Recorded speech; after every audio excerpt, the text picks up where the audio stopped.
Madampu Kunjukuttan foundation ഒരുക്കുന്ന ആത്മീയ യാത്രകൾ പോയ കാലത്തിലും വർത്തമാനത്തിലും എന്ന സെഷനിലേക്ക് നിങ്ങളേവരെയും സാദരം ക്ഷണിക്കുന്നു. ഈ വിഷയത്തിൽ നമ്മോട് സംവദിക്കാനെത്തുന്ന വിശിഷ്ടാതിഥികൾ professor HS Shivaprakash, doctor Chandradasan എന്നിവരാണ്. രണ്ടുപേരെയും വേദിയിലേക്ക് ബഹുമാനപൂർവ്വം സ്വാഗതം ചെയ്യുന്നു. 12ാം നൂറ്റാണ്ടിലെ വചന സമ്പ്രദായത്തിലുള്ള കവിതകളെയും ബസവണ്ണയെയും അദ്ദേഹത്തിന് മുൻപും ശേഷവുമുള്ള വചനകവികളെയും വായനക്കാർക്ക് പരിചയപ്പെടുത്തിക്കൊടുത്ത ശ്രീ HS ശിവപ്രകാശ് അവർകളാണ് നമ്മുടെ ഇന്നത്തെ വിശിഷ്ടാതിഥി. കവിയും നാടകകർത്താവും വിവർത്തകനുമായ ഇദ്ദേഹം ഡൽഹിയിലെ Jawaharlal Nehru theatre and performing arts സ്റ്റഡീസിലെ പ്രൊഫസറായിരുന്നു. സംഗീത നാടക അക്കാദമിയുടെയും സാഹിത്യ അക്കാദമിയുടെയും നിരവധി പുരസ്കാരങ്ങൾ ഇദ്ദേഹത്തിന് ലഭിച്ചിട്ടുണ്ട്. ഇദ്ദേഹത്തിൻ്റെ കൃതികൾ മലയാളമടക്കം നിരവധി ഭാഷകളിലേക്ക് വിവർത്തനം ചെയ്യപ്പെട്ടിട്ടുണ്ട്. HS ശിവപ്രകാശ് അവರಿಗೆ ആത്മീയവാദ സ്വാഗതം. I would like to welcome Shri Shivaprakash to our home and to this program. ഇന്ന് നമ്മോട് സംവദിക്കുന്ന അടുത്ത വിശിഷ്ടാതിഥി ഡോക്ടർ ചന്ദ്രദാസനാണ്. 50ലധികം നാടകങ്ങളുടെ സംവിധായകൻ, നാടക സിനിമാ അഭിനേതാവ്, നാടകരചയിതാവ്, ലോകധർമ്മി നാടകവീടിൻ്റെയും മഴവില്ല് എന്ന കുട്ടികളുടെ നാടക ഗ്രൂപ്പിൻ്റെയും സ്ഥാപകൻ, കലാസംവിധായകൻ എന്നിങ്ങനെ നിരവധി മേഖലകളിൽ പ്രശസ്തനാണ് ഇദ്ദേഹം. എറണാകുളം സെയിൻറ് ആൽബർട്ട്സ് കോളേജിൽ കെമിസ്ട്രിയിൽ അസോസിയേറ്റ് പ്രൊഫസറായിരുന്നു. ലോസ് ഏഞ്ചലസിലെ പൊമോണ കോളേജിൽ റിസർച്ച് ഫെല്ലോയായും NSD ന്യൂഡൽഹി, NSD ബാംഗ്ലൂർ, രംഗയാന മൈസൂർ എന്നിവിടങ്ങളിൽ ഗസ്റ്റ് ഫാക്കൽറ്റിയായും പ്രവർത്തിച്ചിട്ടുണ്ട്. 2014 തിയേറ്ററിലെ സീനിയർ ഫെല്ലോഷിപ്പായ Fulbright Nehru fellowship for professional and academic excellence നേടിയിട്ടുണ്ട്. 2016 India government Mahindra excellence in theatre award, 2008 മികച്ച നാടകത്തിനുള്ള പുരസ്കാരം, 2004 നാടകരംഗത്തെ സംഭാവനയ്ക്കുള്ള കേരള സംഗീത നാടക അക്കാദമി അവാർഡ്, ബാലസാഹിത്യ ഇൻസ്റ്റിറ്റ്യൂട്ടിൻ്റെ 2015 മികച്ച നാടകകൃത്ത് അവാർഡ് എന്നിവയെല്ലാം ഇദ്ദേഹത്തിന് സ്വന്തം. സ്നേഹാദരങ്ങളോടെ ഈ സെഷനിലേക്ക് ശ്രീ ചന്ദ്രദാസൻ അവർകളെ ക്ഷണിക്കുന്നു. സെഷൻ ആരംഭിക്കാം. പ്രിയമുള്ളവരെ, വാസ്തവത്തിൽ വളരെ വിഷമം പിടിച്ച ഒരു ജോലിയാണ് എനിക്ക് നിർവഹിക്കാനുള്ളത്. ഒന്ന്, ശിവപ്രകാശിൻ്റെ കവിതകളും നാടകങ്ങളും അതിലൂടെ തെളിഞ്ഞു വരുന്ന ആത്മീയതയും അത് ഊതി നിൽക്കുന്ന ജീവിത സാഹചര്യവും നമ്മുടെ ഈ നാടകം എഴുതുന്ന കാലത്തെ ജീവിതവും ഒക്കെയായി ബന്ധപ്പെട്ടാണ് വാസ്തവത്തിൽ മനസ്സിലാക്കേണ്ടത്. അല്ലാതെ നമുക്ക് വളരെ ലളിതമായി ആത്മീയത അതാണ്, ആത്മീയത ഇതാണ് എന്നൊക്കെ പറഞ്ഞു വയ്ക്കാൻ പറ്റുന്ന ഒരു എഴുത്തുകാരനോ ഒരു വ്യക്തിയോ അല്ല ശിവപ്രകാശ്. എനിക്കറിയാം, ഇവിടെ ഇരിക്കുന്ന ആളുകളിൽ ഭൂരിഭാഗവും അദ്ദേഹത്തിൻ്റെ നാടകങ്ങൾ വായിച്ചിട്ടില്ല. ഒരുപക്ഷെ കന്നഡയിൽ ചിലരൊക്കെ കണ്ടിട്ടുണ്ടാവും. അപ്പം അതുകൊണ്ട് അത്തരത്തിലൊരു വിഷമമുണ്ട്. അപ്പം എനിക്ക് ശിവപ്രകാശിനെ കൊണ്ട് സംസാരിപ്പിക്കുകയും ആവശ്യമുണ്ടെങ്കിൽ അതിൻ്റെ ഒരു ജിസ്റ്റ് മാത്രം അദ്ദേഹം ഇംഗ്ലീഷിലേക്ക് സംസാരിക്കുകയും മലയാളത്തിലേക്ക് വേണമെന്നുണ്ടെങ്കിൽ മാത്രം പരിഭാഷപ്പെടുത്തുകയും, പരിഭാഷ എന്നുള്ള വാക്ക് തന്നെ പിശകാണ്. ഈ ശിവപ്രകാശുമായിട്ട് സംസാരിക്കുമ്പോഴുള്ള പ്രശ്നം ഈ വാക്കുകൾ ഉപയോഗിക്കുന്നതിൻ്റെ ഒരു കൃത്യതയുടെ പ്രശ്നമുണ്ട്. കാരണം ശിവപ്രകാശി അയാളൊരു നാടകത്തും കവിയും മാത്രമല്ല, നല്ലൊരു സൈദ്ധാന്തികനും ഫിലോസഫറും കലാജീവിതത്തെയും സമൂഹ ജീവിതത്തെയും ഒക്കെ കൃത്യമായി വ്യാഖ്യാനിക്കുകയും ചെയ്യുന്ന ഒരു പഠിതാവ് കൂടിയാണ്. വാക്കുകളെ ഉപയോഗിക്കുന്നതിൻ്റെ കൃത്യത, നിഷ്കഷ്ട വളരെ വലുതാണ്. കുറച്ച് മുമ്പ് ഞങ്ങൾ സംസാരിച്ചപ്പോൾ കണ്ടംപററി എന്നൊരു വാക്ക് പറഞ്ഞാൽ പുള്ളി പറഞ്ഞത് തെറ്റാണ്. അങ്ങനെയൊന്നുമില്ല. കണ്ടംപററി അല്ല പ്രശ്നം, ഇമ്മീഡിയറ്റ് എന്നതാണ് ഉപയോഗിക്കേണ്ട വാക്ക്. അത് ചോദിക്കുന്നത് ഷേക്സ്പിയർ ആണോ കണ്ടംപററി, അതോ ഇന്ന് നമ്മൾ കാണുന്ന വളരെ പ്രഗത്ഭരായ നാടകത്തുകളാണോ കണ്ടംപററി? നമ്മുടെ ജീവിതത്തെ നേരിട്ട് ബാധിക്കുന്നത് ഇന്നത്തെ പല നാടകങ്ങളെക്കാൾ കൂടുതൽ ഹാസനോ ഷേക്സ്പിയറോ ഒക്കെയാണ്. അപ്പോൾ എന്താണ് കണ്ടംപററി എന്ന് പറഞ്ഞാൽ പ്രശ്നം? ഇതുപോലുള്ള ചോദ്യങ്ങൾ ശിവപ്രകാശ് ഓരോന്നിനെക്കുറിച്ച് ചോദിക്കും. ഇപ്പോൾ സ്പിരിച്വാലിറ്റി, ആത്മീയത എന്ന് പറഞ്ഞു കഴിഞ്ഞാൽ നമ്മൾ മനസ്സിലാക്കുന്ന പോലെ കാണുന്ന പോലെ അല്ല ശിവപ്രകാശ് കാണുന്നത്. അതിന് വേറൊരു തരത്തിലുള്ള അർത്ഥവും മാനവുമുണ്ട്. അത് ഈ 1 മണിക്കൂറിലെ സംഭാഷണം കൊണ്ട് വെളിവാകുന്നതല്ല എന്ന് ജാമ്യം എടുക്കാൻ ഞാൻ ആദ്യമേ ആഗ്രഹിക്കുന്നു. എന്നെ സംബന്ധിച്ചിടത്തോളം വളരെ വ്യക്തിപരമായി ശിവപ്രകാശിനെ വർഷങ്ങളുടെ പരിചയമുണ്ട്. ശിവപ്രകാശിനെ 3 തരത്തിൽ ഏറ്റവും ചുരുങ്ങിയത് സമീപിക്കണം. ഒന്ന്, ഈ വചന കവികളുടെ, കുറച്ച് മുമ്പ് ഇവിടെ കഴിഞ്ഞ സെഷനിലൊക്കെ വചന കവിതകളെക്കുറിച്ചും ആ പാരമ്പര്യത്തെക്കുറിച്ചൊക്കെ സംസാരിക്കുന്നതായിരുന്നു. ബസവണ്ണയെക്കുറിച്ച് സംസാരിക്കുന്നതായിരുന്നു. അക്കമഹാദേവിയെക്കുറിച്ച് പറഞ്ഞു എനിക്കറിയില്ല. ഭക്തി പ്രസ്ഥാനത്തെക്കുറിച്ച് പറയുന്നുണ്ടായിരുന്നു. ഇക്കാര്യത്തിൽ നമുക്ക് ഇന്ത്യയിൽ കിട്ടാവുന്ന ഏറ്റവും വലിയ എക്സ്പേർട്ട് ശിവപ്രകാശാണ്. അത് ഏറ്റവും കൂടുതൽ പഠിച്ചിട്ടുള്ള ആൾ ശിവപ്രകാശാണ്. അപ്പോൾ അതിൽ അദ്ദേഹം കാണുന്നത് എങ്ങനെയാണ് വചന കവിതകളെ അദ്ദേഹം മനസ്സിലാക്കുന്നത്, അതിൽ പ്രതിഫലിക്കുന്ന ആത്മീയത, സമകാലീന എന്ന വാക്ക് ഉപയോഗിച്ച പുള്ളി വഴക്ക് പറയും. പക്ഷെ മലയാളത്തിൽ വേറെ വാക്കില്ല. ഇമ്മീഡിയസി ഒക്കെ എന്താണെന്ന് ഒരു വിഷയമുണ്ട്. അദ്ദേഹം ലോകത്തറിയപ്പെടുന്നത് കവി എന്ന നിലയിലാണ്. ഇന്റർനാഷണലി അക്ലൈംഡ് പോയറ്റാണ്. നിരവധി കവിതാ സമാഹാരങ്ങൾ, ആദ്യം വന്നത് കവിതാ സമാഹാരം തന്നെയാണ്. 23-ാമത്തെ വയസ്സിലാണ് അതിൻ്റെ കവിതാ സമാഹാരം വരുന്നത്. ധാരാളം കവിതകൾ എഴുതുന്നു, കന്നഡയിലാണ് എഴുതുന്നത്. പിന്നീട് അത് ഇംഗ്ലീഷിലേക്ക് ഒരുപക്ഷെ അദ്ദേഹം തന്നെയോ മറ്റാളുകളോ തർജ്ജമ ചെയ്യുന്നു, മറ്റ് ഭാഷകളിലേക്ക് തർജ്ജമ ചെയ്യുന്നു. ഈ കവിതകൾ വളരെ പ്രത്യേകതയുള്ളതാണ്. ഞാൻ അതിനെപ്പറ്റി പറയാൻ ഭയങ്കര എക്സ്പെർട്ടൊന്നുമല്ല. കാരണം ശിവപ്രകാശിൻ്റെ കുറേ കവിതകൾ വായിച്ചിട്ടുണ്ട്. കുറച്ച് അദ്ദേഹം കന്നഡയിലൊക്കെ പാടി പറഞ്ഞും ഒക്കെ ഞാൻ കേട്ടിട്ടുണ്ട്. ലോകം ഈ കവിയെ എന്തുകൊണ്ടാണ് ഇത്ര തീക്ഷ്ണമായി പിന്തുടരുന്നത് എന്നെ അത്ഭുതപ്പെടുത്തിയിട്ടുണ്ട്. ഇപ്പോൾ ലാറ്റിൻ അമേരിക്കയിലും ഇപ്പോൾ കഴിഞ്ഞ 3-4 മാസം മുമ്പ് അദ്ദേഹം ചൈനയിൽ കവിതാ സംഗമത്തിൽ പങ്കെടുക്കുകയായിരുന്നു. ആഫ്രിക്കയിലുമൊക്കെ എന്താണ് ഈ കവിയിൽ ലോകം കാണുന്നത്, അതിനെക്കുറിച്ച് വാസ്തവത്തിൽ സംസാരിക്കേണ്ടതുണ്ട്. എന്നെ സംബന്ധിച്ച് കൂടുതൽ പ്രധാനം ഒരു നാടകകൃത്ത് എന്ന നിലയിൽ അദ്ദേഹം എഴുതുന്ന നാടകങ്ങളും ഒക്കെയാണ്. ഒരുപക്ഷെ ഞാൻ കൂടുതൽ ഇടപെട്ടിട്ടുള്ളത് ഒരു നാടക പ്രവർത്തകൻ എന്ന നിലയിലാണ് ഞാനും ശിവപ്രകാശിനെ അറിയുന്നത്. നിരവധി നാടകങ്ങൾ മലയാളത്തിലേക്ക് തർജ്ജമ ചെയ്തിട്ടുണ്ട്, ഇംഗ്ലീഷിലേക്കുമുണ്ട്. അപ്പോൾ എനിക്ക് പറയാനുള്ളത്, ഇപ്പോൾ ഞങ്ങൾ പറയുന്നതല്ല കേൾക്കേണ്ടത്, നിങ്ങളെ പുസ്തകം എടുത്ത് വായിക്കുക എന്നുള്ളതാണ് ചെയ്യേണ്ടതാണ്.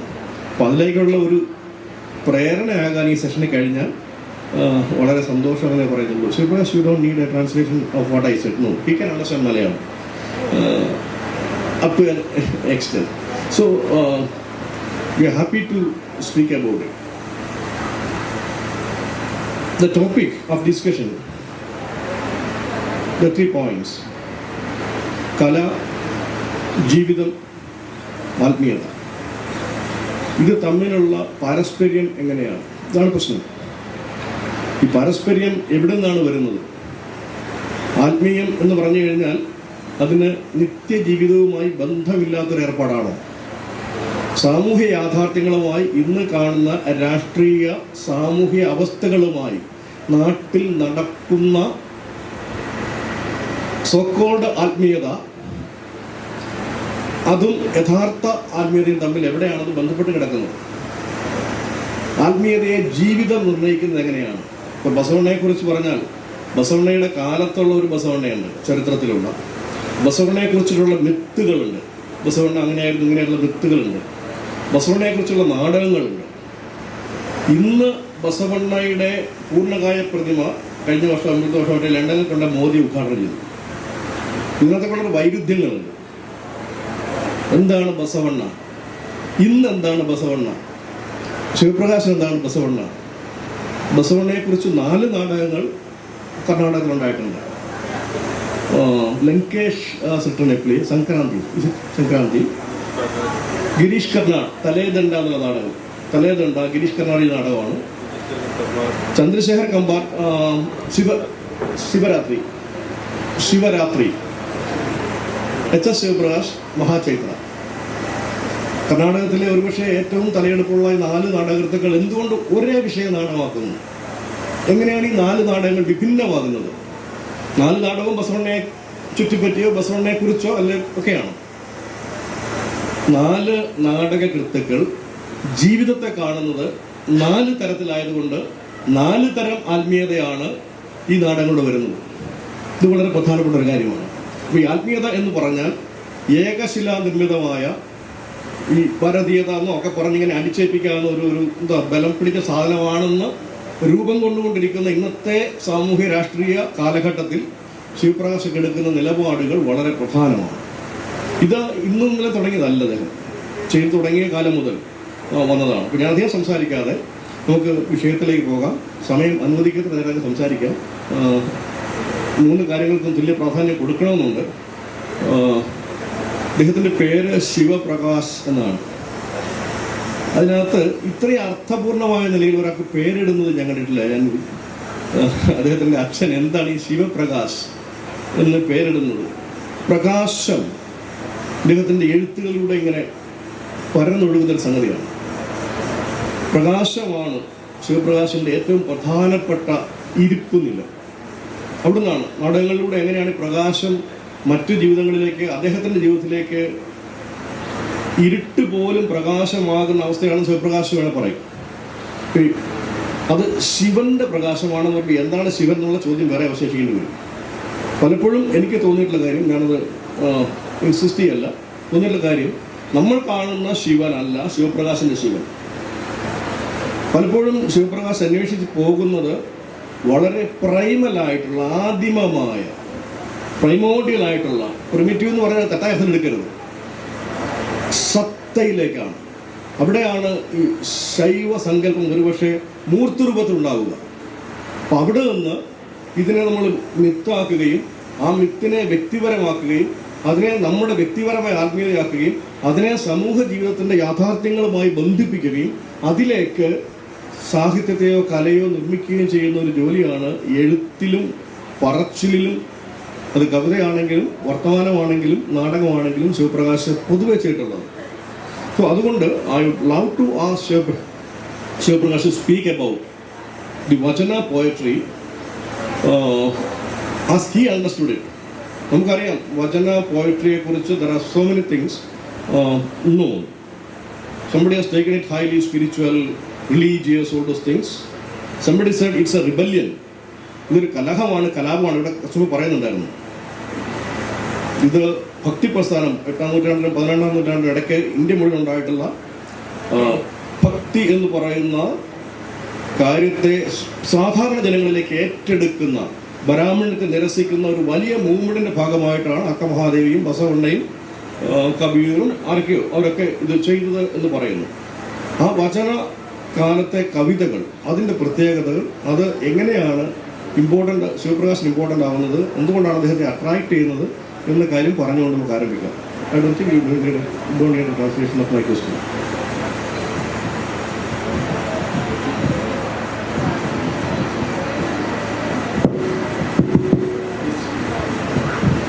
Good afternoon to everybody. First of all, let me apologize for not being able to speak in Malayalam. Though I've been having a very intimate connection with Kerala for the last 4 decades, some of the greatest living writers and theatre people have been my close friends. I don't know the language. But I'm very grateful to Kerala because a lot of people here know about me and my work. And the way Chandradasan spoke about my work now, which I could mostly understand, hardly anybody speaks like that about me in Karnataka. Which means my Malayalam friends understand me better than my own Kannada compatriots. So thank you for that. And I'm also happy to be here to be addressing a group of Sahrodayas. Not listeners, but Sahrodayas.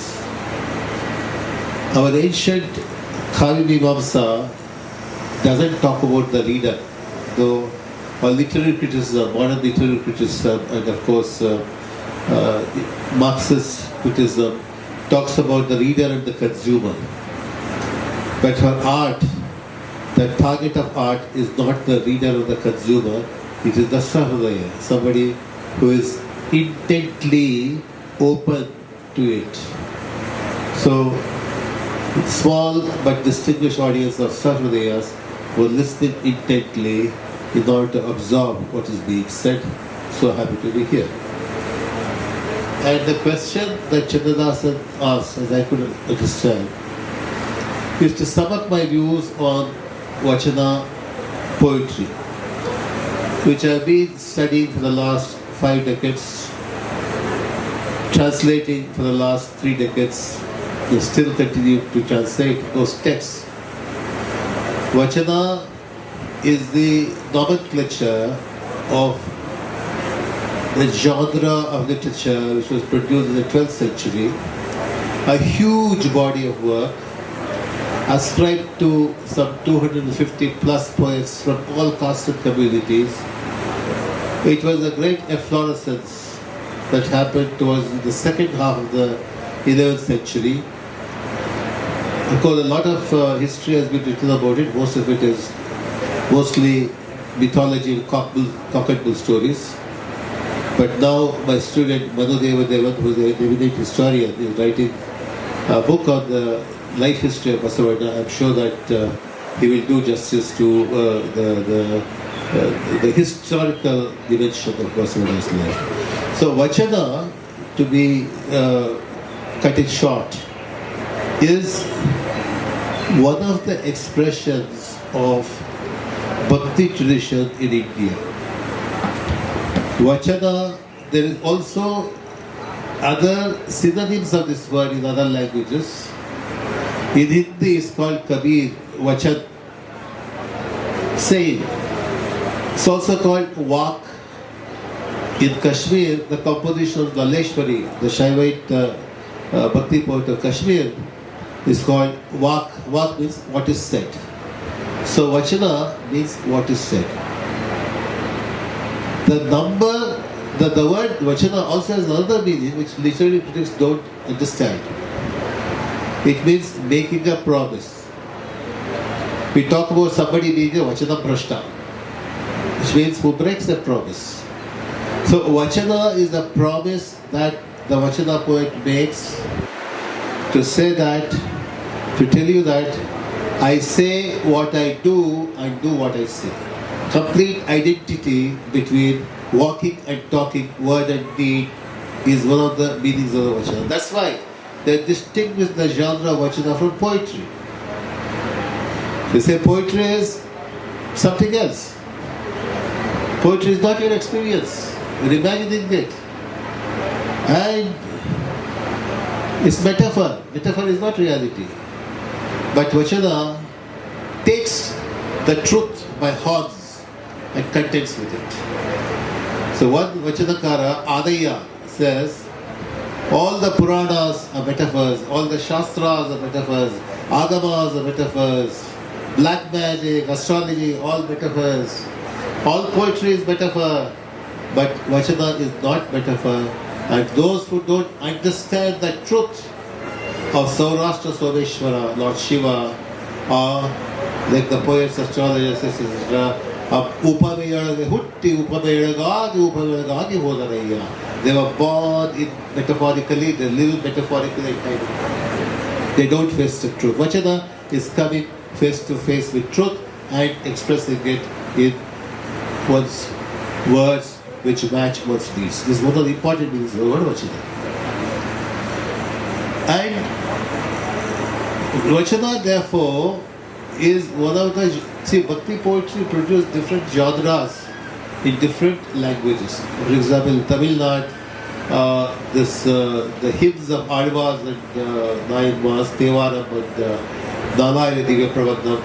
And in Maharashtra is called Abhang and Ovi.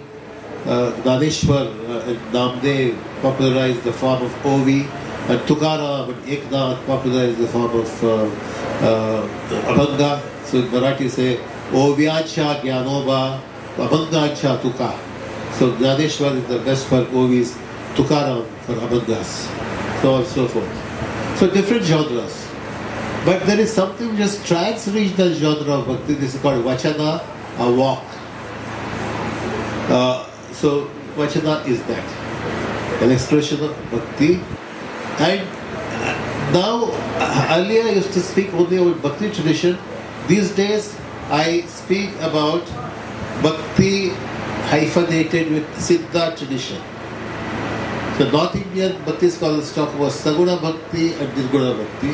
Saguna Bhakti is temple-centered Bhakti, where the divine is imagined in the anthropomorphic form, like Krishna being described so beautifully in the last section of Sri Narayani, Agre Pashyami, how the Bhakta sees it. So the other is not something, there's not something, it's abstract. It has a form, but not the human form. The Oriya poet of 19th century, Bhima Boi, said, Shuddho mandire viharo, upara niche koi noi, Shuddho mandire viharo. I dance in the hall of emptiness. There's nothing above, nothing below, only emptiness, emptiness everywhere. Sometimes it's described as light. Atma Jyotina Telena Bhakti Dishidina Chamakati Jaise Nirmala Moti, says Kabir. Light within, they speak of the light within. This is Nirguna Bhakti, which is attributed to Siddha tradition. In Vachana community, for example, Basavadna is more towards Saguna Bhakti, Akmadevi, Allama and others are more towards Nirguna Bhakti. They are the different, so it's not all Bhakti, there's also the Nirguna Bhakti which is not Bhakti, which goes beyond Bhakti. The difference in Bhakti, there is emphasis on self-surrender. Akamadevi expresses in one of his vachanas, Chandamallikarjuna, Shira Haridu Viddhare Prana Niniga Arpitarendahu. If my head rolls down, I offer up my life to you. Whereas Allama says, Ohitalla Bhakti Jana Kudi, Bhajifuran Nakka Bhajiskutri, no Tana Harinavavado. All your Bhakti has flown away in the water that you offer to God. Where is it? So long, if you go on praising and celebrating the divine all your life, when will you become divine? When will you become that? So, this is Allama's question. This is the Siddha tradition, which goes beyond Bhakti. So, both are, there is a kind of confluence of these two important streams and several others, the Bhakti tradition. And in the context of Kannada language, Vachana is the expression of that. And if you want to describe its stylistic features, it is a kind of prose poem which can be sung, which can be recited, which can also be danced to the word, which is performed. Bhakti literature was meant not for reading, it was meant for performing, it's a kind of performance poetry. For example, Abhangs of Tukaram and Gnaneshwara, the followers of Varkari sect in Maharashtra, who follow these saints, annually the sacred ritual is to take a pilgrimage to Pandharpur and all the way, go from different places, all the way, they dance and sing Abhangs and Gopis of the Maratha saints. So, Bhakti texts are performed. So, Allah Prabhu says, wonderful Vachanas, Yaradambattu Koti Vachanava, Hari. I sang and sang 200 million Vachanas. I am exhausted. You never said I wrote. So they were not meant to be read, they were not written, they were composed spontaneously, they were spuranas, they came to them as flashes of intuition, like the verbal expression of the authors of the Upanishads. It's not something thought about, it's not philosophy, so it's something that happens spontaneously. So spontaneously is the hallmark of Vachanas, and it's a free kind of writing, and it doesn't follow rules. So in one of his Vachanas, Basavana says, I write as I please. I write as I please. I sing as I do. This can be the manifesto of Bhakti poetry, and Vachana is the expression of that. Even in theatre, it brought freedom to theatre. It freed theatre from the shackles of the rules of Natya Shastra. For example, in Assam, Acharya Shankar Deva was the founder of Assamese Vaishnavism, created a new form of drama, genre of drama, Ankiya Nat, which is very different from the Sanskrit drama. And similarly, in the Jayadeva's Gita Govinda, which is a great dramatic text, which in Kerala inspired this Krishna Giti, which is the basis of Krishnanatam, associated with Tiruvayur temple. And this is the new kind of drama that came, it was that re-emerged during the Bhakti period.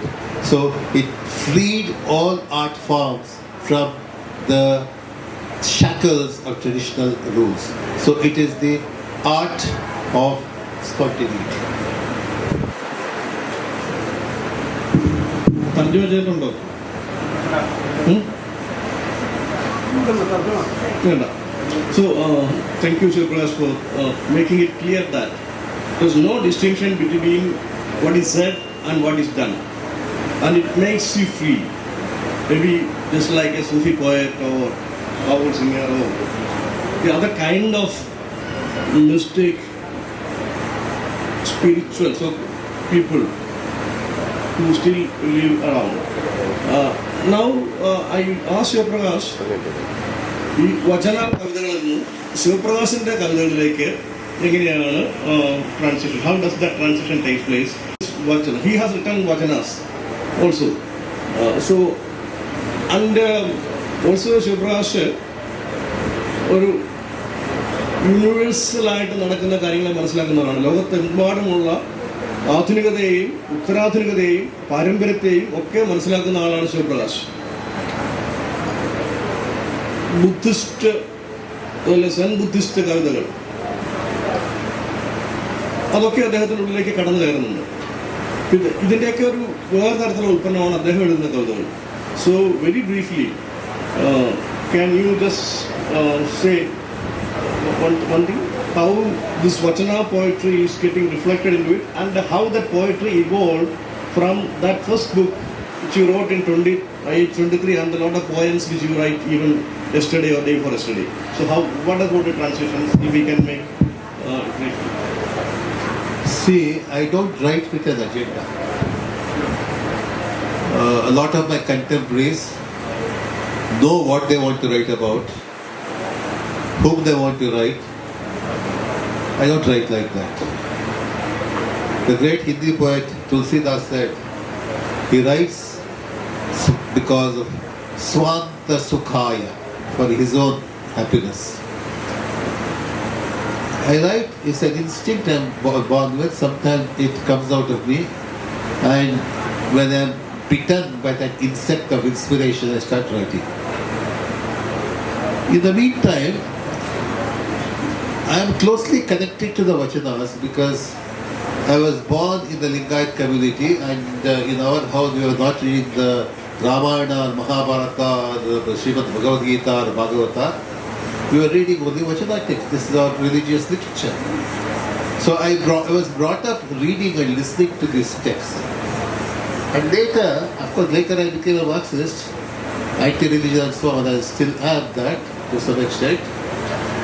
I discovered another dimension of Vachanas. Vachanas have a lot of protest elements in them, revolutionary elements in them. And later I discovered this, one of the important aspirations of modernity, which was to make it new. Ezra Pound said to his disciples about modernity, make it new, make poetry new. Instead of writing something which is a repetition, create one metaphor, one good image in your life. That's what he said. So this kind of novelty I discovered in the language of Vachanas as I went by. I'm still discovering more things, and I no more think Vachanas are the expression of particular ideology, even religious, spiritual ideology. It's a kind of spontaneous expression of one's existential's angst. What's the difference between the bhakti of Basavana or Tukaram and the bhakti of the present day Bhaktas? The bhakti of Basavana or Tukaram is full of angst. Basavana says in one of his Vachanas, ಯಾಕೆ ಹುಟ್ಟಿಸಿದೆ ಇಹಲೋಕ ದುಃಖಿಯ ಪರಲೋಕ ದೂರನ. Oh Shiva, you have not the slightest kindness, compassion. Why did you give birth to me, somebody who is anguished in this world and who is far away from the other world? And Tukaram says in one of his Abhangas, don't go into this forest of Pandharpur. There's a devil called Vittal. The moment you go there, he will start hunting you. You will never be released from this devil. So don't go there, he says. So Bhaktas, for the Sufis, if you read Sufis' poems, you see a lot of angst and a lot of churning from within. It's not based on faith. It's experiential and it's existential.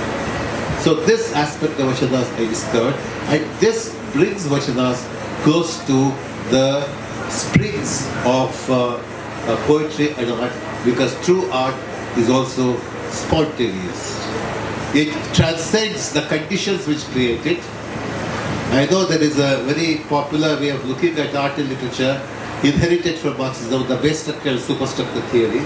Material conditions dictate intellectual productions, including poetry and art. I don't believe in it, because just because Shakespeare lived during the feudal society, it doesn't mean that Shakespeare is an upholder of feudal order.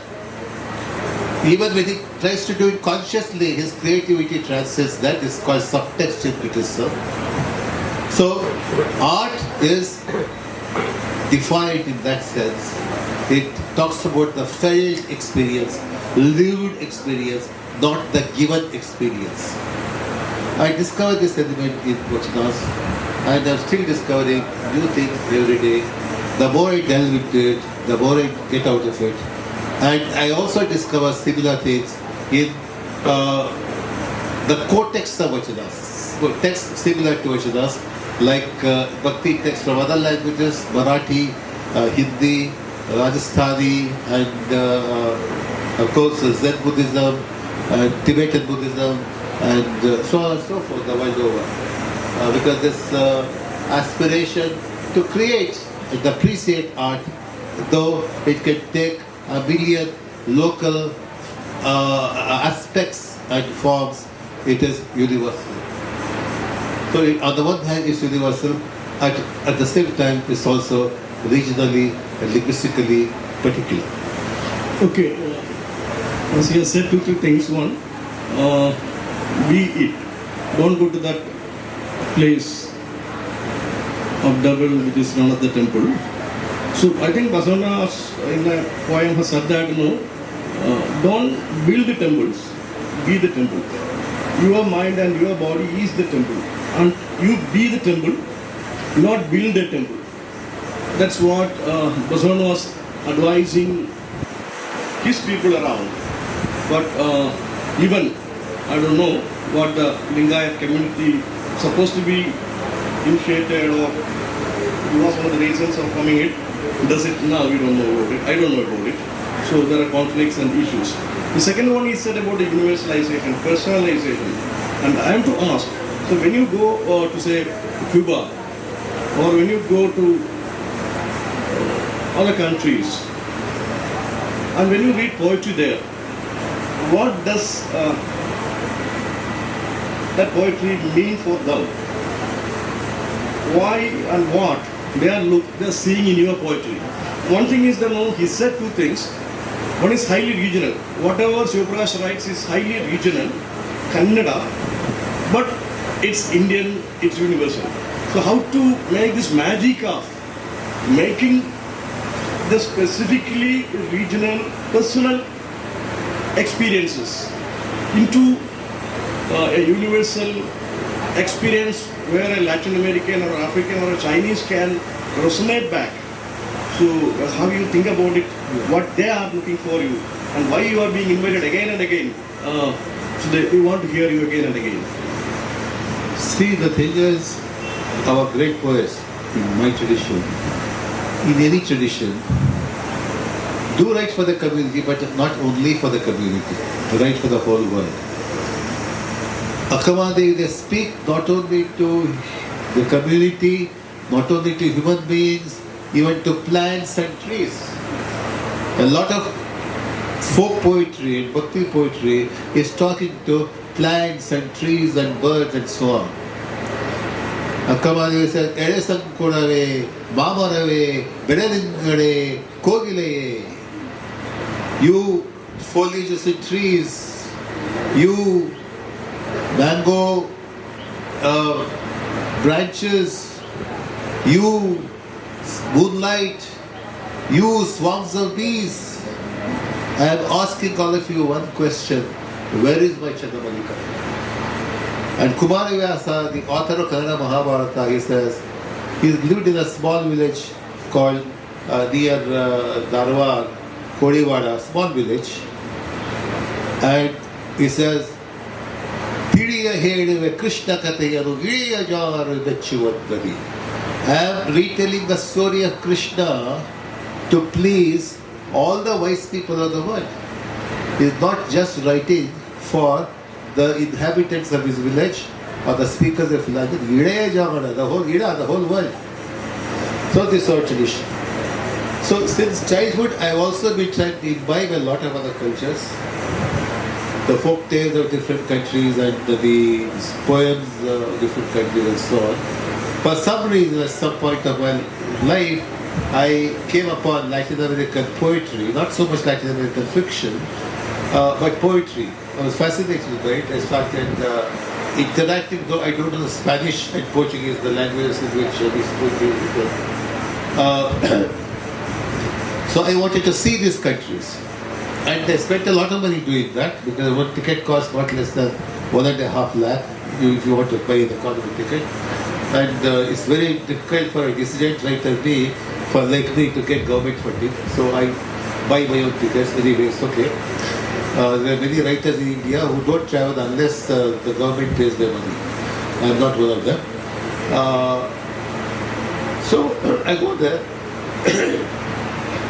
So for example, I can answer a question through a specific example. I was fascinated by Pablo Neruda's famous poem, Heights of Machu Picchu.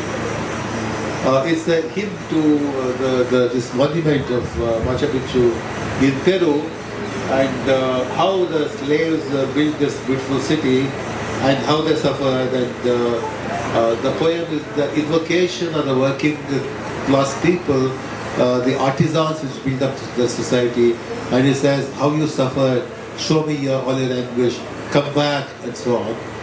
Because Pablo Neruda believed that history, because he was a Marxist, believed that history means class conflict, and without violence nothing happens.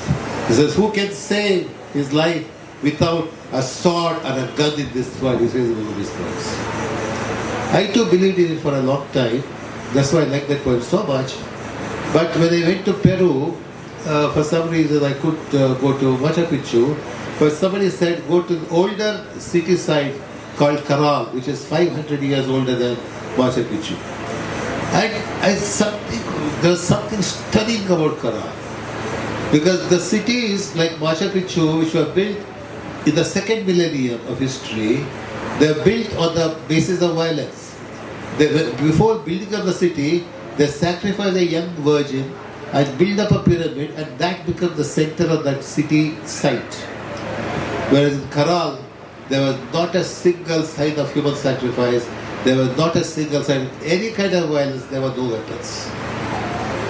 So because historians were talking about like Pablo Neruda on the basis of these second millennium cities, they thought that violence and aggression is basic to human nature.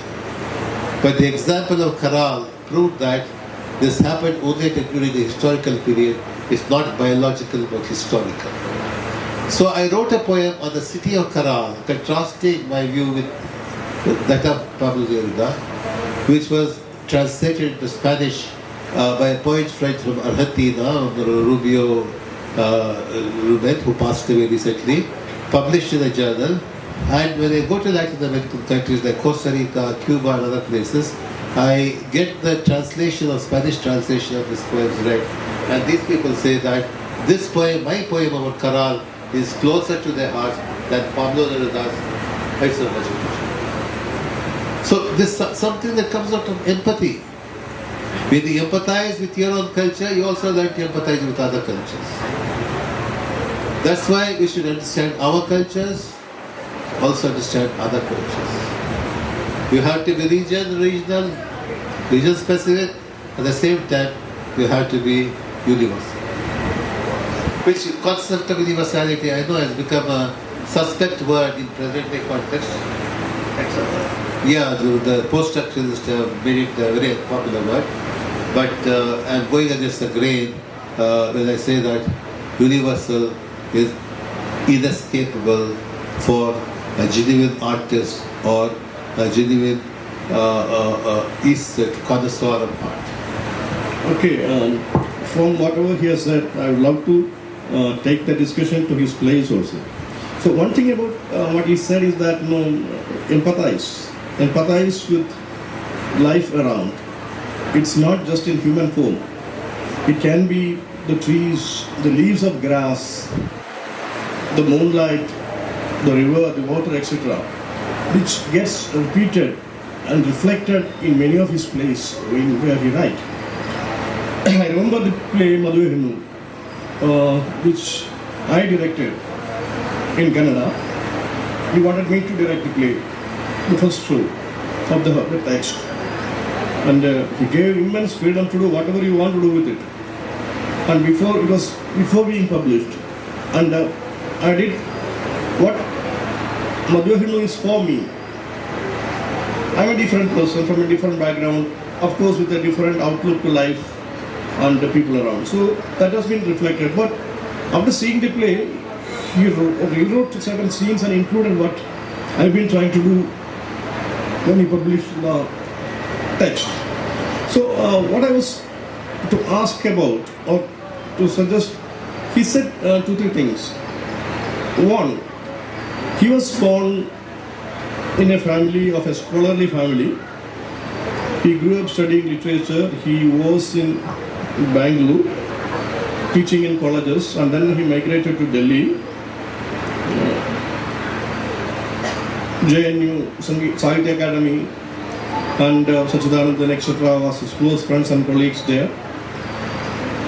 But in his work, in his plays, he has written repeatedly on cobblers, untouchables, marginalized people, women. Physically, we cannot see that he has direct, contact with them. But why these people and their life gets repeated, and why do you write about them than writing about the city, urban kind of place which may even Girish Karnad has written a lot? That's one question. And the other, annexed with that, he said he was a Marxist. Not in the routine meaning of the word as we understand. And he said, I'm still. And there's an interesting thing about his first play, Mahachaitra. It's about the life of Basavanna and the changes Basavanna wanted to make in the society. Kalyan, that city being created, which he said is a myth, but the myth is taken by him. And that text was so popular. And when this text is being accepted in one of the universities textbook, there was big rebellion, revolt, protest, which Canada might not have seen for some literary issue. Buses burned, offices thrown, for and against.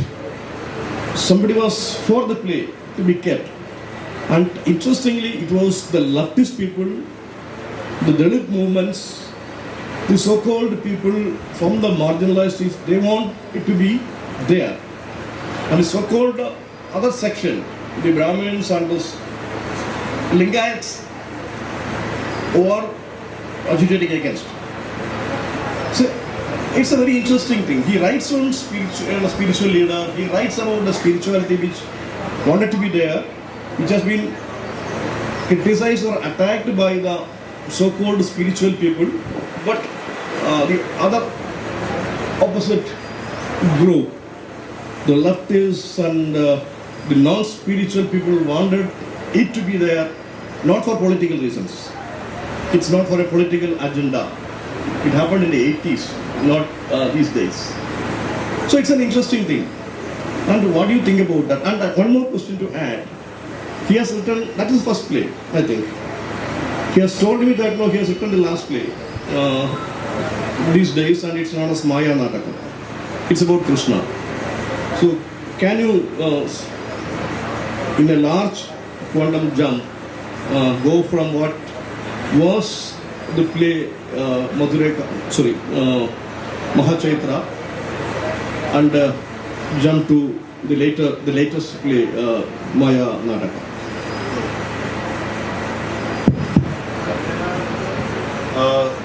Again, I told you I write without an agenda. When I wrote Mahachaitra, I never thought that it would become such a controversial play. And the controversy was so violent, the like of which is not seen not only in Karnataka, nowhere in India. Though media, which these days we call Bodhi media, didn't write about it. And many eminent so-called intellectual luminaries of Karnataka kept mum when the controversy was happening. Girish Karnad kept mum. Anantmurthy kept mum. Anantmurthy even asked me, why did you write a play to antagonize your own community? I said, it was not my plan to antagonize any community, neither mine or anybody else's. You should also ask me why other communities, Dalits and OBCs are supporting this text. You're not asking that. You're asking me why my community people, upper caste people are opposing it. Now the answer to your question is a very difficult question. I can give you, I did plan it, and I can only give you an answer as an afterthought. I was just wondering as we were talking. In Sanskrit we talk about rasa.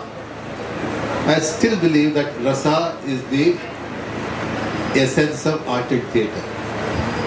And rasa theory in the eyes of many Marxists is unfashionable and so on. But Habib Tanvir was one of the greatest masters of theatre people. He believed rasa is the essence of theatre. When it comes to rasa, the question that was debated in Sanskrit was which is the pradhan rasa, the basic rasa, fundamental rasa. Some people said Shungara, some people said something else, some people said Bhakti, and so on and so forth. But I was very deeply influenced by Bhavabhuti's statement because I'm very fond of Bhavabhuti's Uttarramacharitam, where he says, not in Uttarramacharitam, he says in another text, perhaps in Malati Madhava, Eko hi rasa karuna. There's only one rasa, which is the foundation of all rasas, which is compassion. Ultimately, why did somebody become a Marxist? One may cite a lot of political reasons, intellectual reasons, but basically because of empathy with the poor. The greatest Marxist leaders are not from the proletariat class, they are from the middle classes. They are Lenin, Trotsky or anybody. And art is also is an expression of compassion. It's not about compassion, it is compassion. So compassion to the suffering, to the marginalized and or the oppressed. That's why Bhaktas didn't want to write literature for the oppressed. They ended up writing it because they saw suffering. Wherever they saw suffering, their heart went out to them. Those phenomena and those groups of people who deserve compassion, and this worldly friends from Marxists who didn't intellectually agree with me, but they were able to resonate with my text at pre-intellectual level. ഈ ശിവപ്രകാശ് പറഞ്ഞ കാര്യങ്ങൾ നമുക്ക് മനസ്സിലാക്കണമെങ്കിൽ അദ്ദേഹത്തിൻ്റെ ഏതെങ്കിലും ഒരു play എടുത്ത് വായിച്ചാൽ മതി. He has written plays, Mahachaitra. So I don't repeat my plays. Every time I write a play, it's a new thing, entirely new thing, because I believe in what Ernest Hemingway said. For a genuine writer, every book is a new beginning. So this play is about Krishna. Because a lot of for a long period, the last 30 years, Krishna's life was obsessed with Krishna's life. So it's about the last days of Krishna, and it's a kind of playing with Krishna's life, where Krishna, I discovered that Krishna is never shown as an old man in any mythology or any poetry. He's always shown as a Divya Kaishora Vesha, as Pattabadi said. But I wanted to show how Krishna looked when he was an old man. So when this mayhem happened in Dwaraka, this Yadavi Kalaha, how did he look? So the play begins there, and when Krishna ends his life with the arrow shot by this hunter, who was the great devotee in his past life, and then Radha, who is now an old woman, comes looking for, she is also an old woman. She says, because Krishna had promised when he left Vrindavana that he would come back to her, he said, how could you lie? That you must fulfill your promise. So at the end of the play, he gets up, he removes his the wig of old age and so on. He removes Radha's wig of old age and so on. They say from now on we move beyond history and mythology into eternal now, and the play ends with a collective kind of rasa dance when all the actors start dancing rasa. ഞാൻ പറഞ്ഞു വന്നത് ശിവപ്രകാശിൻ്റെ നാടകങ്ങൾ വായിക്കുക എന്നുള്ളതാണ് എൻ്റെ ഒരു കൂടുതൽ കൃത്യമായി മനസ്സിലാക്കാൻ നമുക്ക് പറ്റുന്നൊരു കാര്യം. അദ്ദേഹത്തിൻ്റെ തന്നെ മഹാക്ഷേത്രത്തെക്കുറിച്ച് നമ്മളോട് സംസാരിച്ചു. മാതാരി മാതയ്യ ഒരു നാടകമുണ്ട്, ഒരു കോബ്ലറെ കുറിച്ചിട്ടാണ്, ചെരുപ്പൂത്തിയെ കുറിച്ചിട്ടാണ് നാടകം. മണ്ടേസ്വാമി കഥാപ്രസംഗം, മണ്ടേസ്വാമി കഥാപ്രസംഗം നാടകമുണ്ട്. അതും ഈ ചെരുപ്പൂത്തികളും ദളിതരുമായ ആൾക്കാർ എങ്ങനെയാണ് അപ്പർ കാസ്റ്റ് ഡീൽ ചെയ്യുന്നതെന്നുള്ള ഒരു വിഷയങ്ങളാണ് എല്ലാം വരുന്നത്. ഇന്നത്തെ എല്ലാം ഈ ഉള്ളൊരു റൈറ്റിംഗ് അപ്രോച്ച് അദ്ദേഹം പറഞ്ഞാൽ ഈ കമ്പാഷനാണ് പ്രധാന കാര്യം എന്ന് പറയുന്നത്. So Shivraj, is it that you in most of your plays I find you want to say that human life is a tragedy because it's highly tragic in a sense, but the tragedy is not that kind of unhappiness or get the feeling of getting lost. There's a beam, there's a prakasha that may enlighten or lighten it up, maybe in the next birth or the next rebirth, and he goes to the Buddhist ideology of salvation. And where can you escape from? Can you escape from the immediate enemy, the enemy within you, and what is happening around socially today to these deprived people and this poverty and this kind of people? So it's a kind of his writing is very transparent. It looks very simple, but it gets you to different deeper meanings. It's very transparent, and then you can see the same soul of what is he writing is getting reflected with different formats, different things in his place. So, am I right or not? How do you see that? I think you are. Which was the question?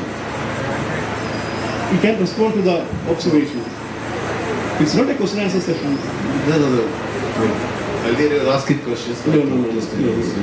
Asking question. So the response to it is, of course, yes, a big yes. And I write about everything, and I don't need to pretend that I'm writing about the poverty around me when I'm writing the poem. The poverty is there. As a member of the society, I can experience that poverty myself. When the GST increases, I also feel the pinch of it, not just a man on the street. So we are part of the whole situation, and the speciality of the artist or the commonness of the artist is that experiences things more intensely than ordinary people and expresses it more intensely. So here's as he said in many of his plays there's two writing techniques or three observations I have. One, he is writing a play to do a performance. It's not to read, just like the Vajana poet said, this is to perform. He writes these plays for basically for perform. So that is there. And you can see that in many plays, there's a play within a play. I was reading his Maha Mastaka Abhisheka yesterday, which is very interesting. It's that Mastaka Abhisheka is happening and that big festival, big people.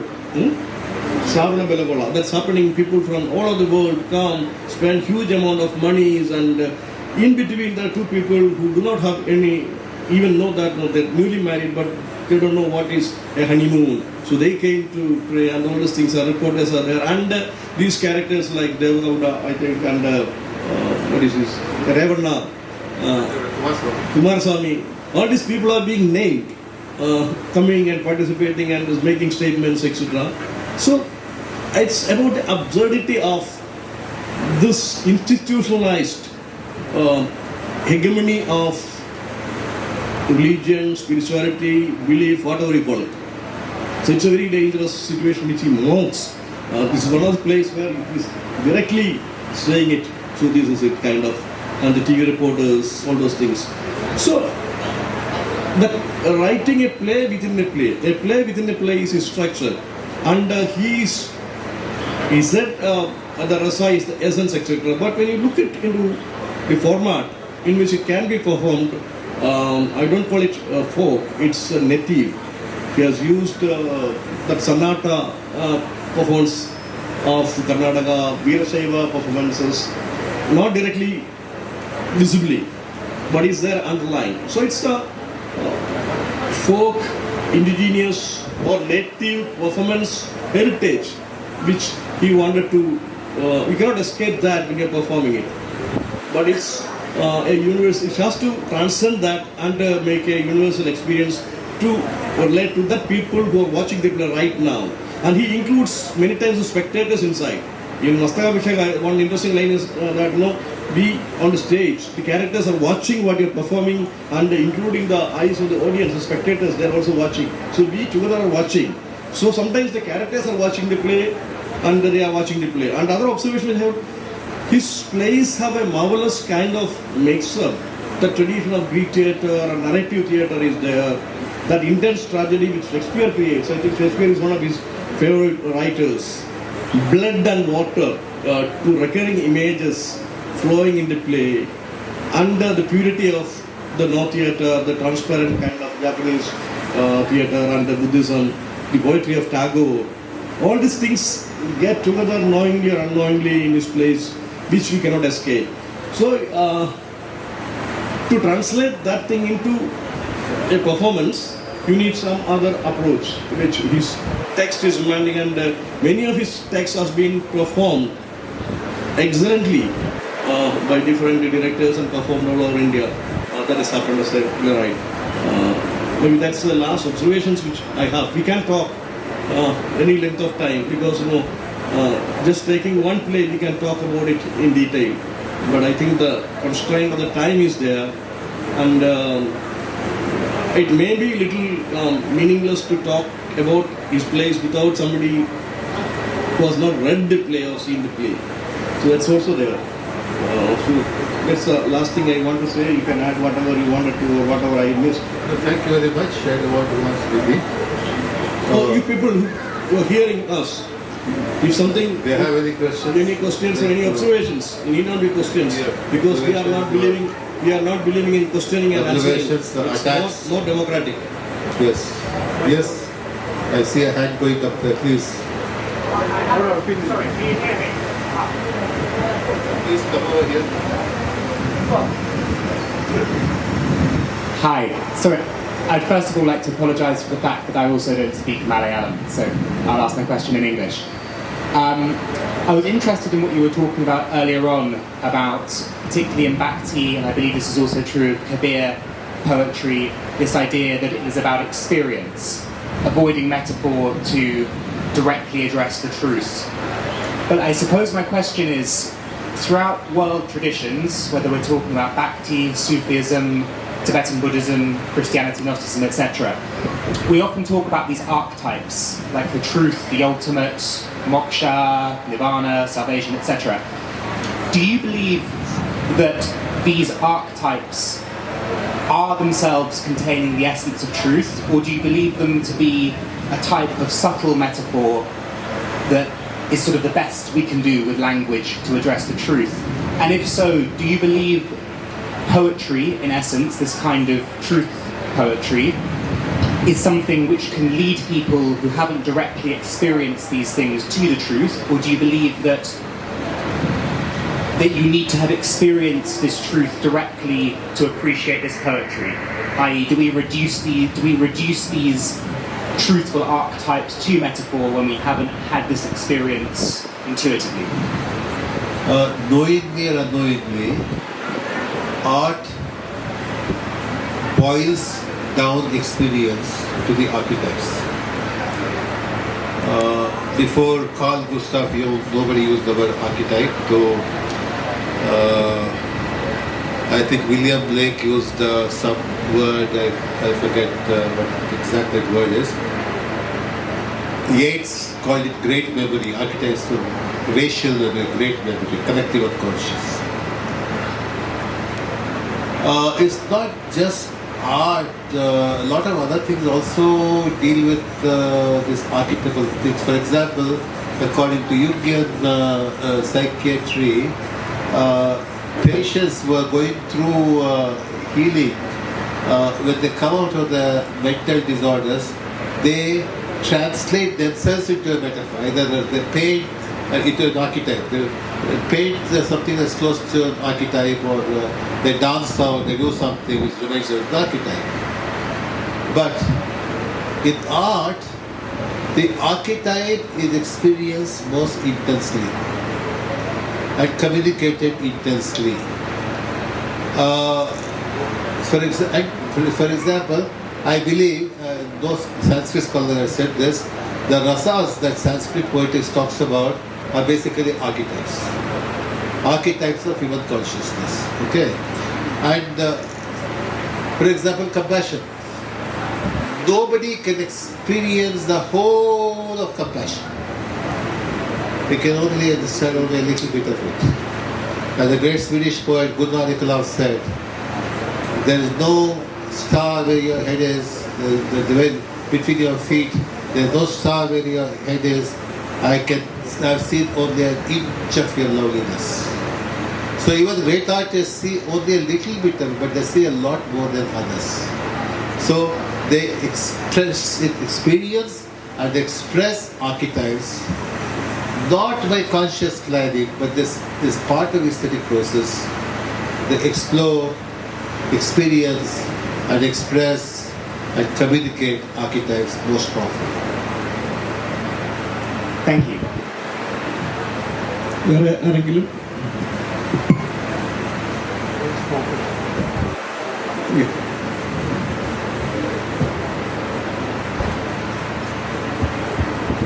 Something related to vajanas, when you're defining vajanas, it is walk.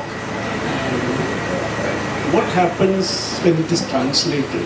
Because you've also been a translator, and you also have a lot of translations of vajanas, like Ekarabarajan is speaking to Shiva, then Manu Devadevan is running recently.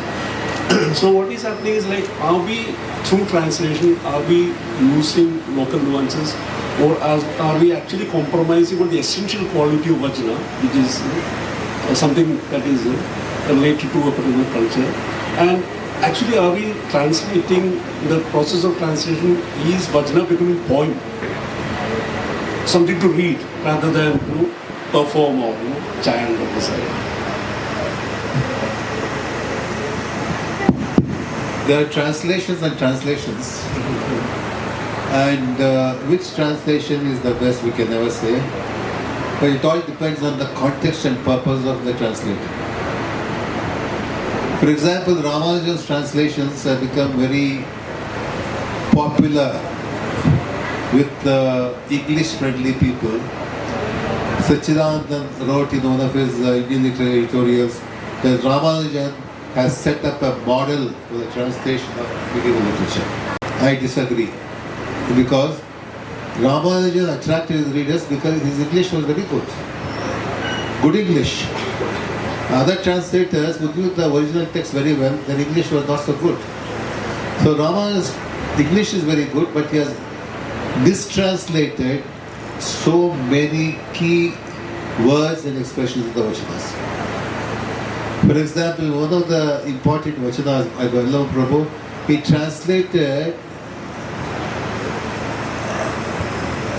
upama, simile as metaphor. Because if you look at it from the viewpoint of statistics and statistics, the metaphorical approach is very different from the approach of simile and allegorical approach. So, why did he do that? Because his English was influenced by the English or the poets of that period, like Philip Larkin and all those people, English Anglo-American poets, the confessional poets. And for example, Vachanat texts are intensely dialogic. Ramanujan has made them monologic, like contemporary English poetry of that period. So he does violence, he does not violence injustice to those texts. So I discovered that such ruptures in Ramanujan's translation, I tried to overcome them. Maybe my translation is not such good English, but some people like my translations also. And now my own student, Manu Devadevan, is doing translations, that is trying to correct where I have gone wrong. For example, he has done a translation of Allama's Vachanas called God is Dead. And it's a different kind of translation. So the art of translation grows as time passes, and when new translators, new generations of translators discover new elements in the old text. So, anybody else? So, in that case, the last word which I would love to say is that the essence of this session is that we have to rediscover, redefine, and re-understand the terms spirituality, life, etc.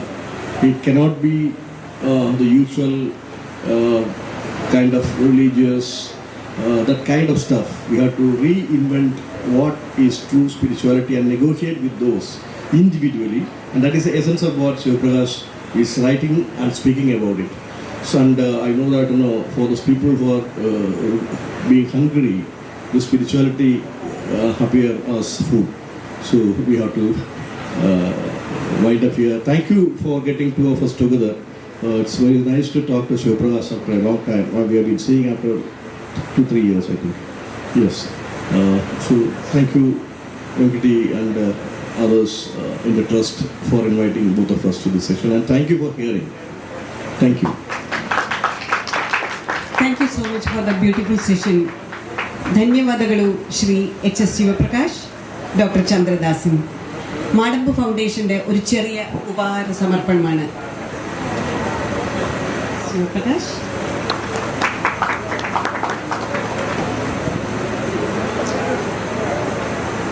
Doctor Chandradasan. Thank you so much.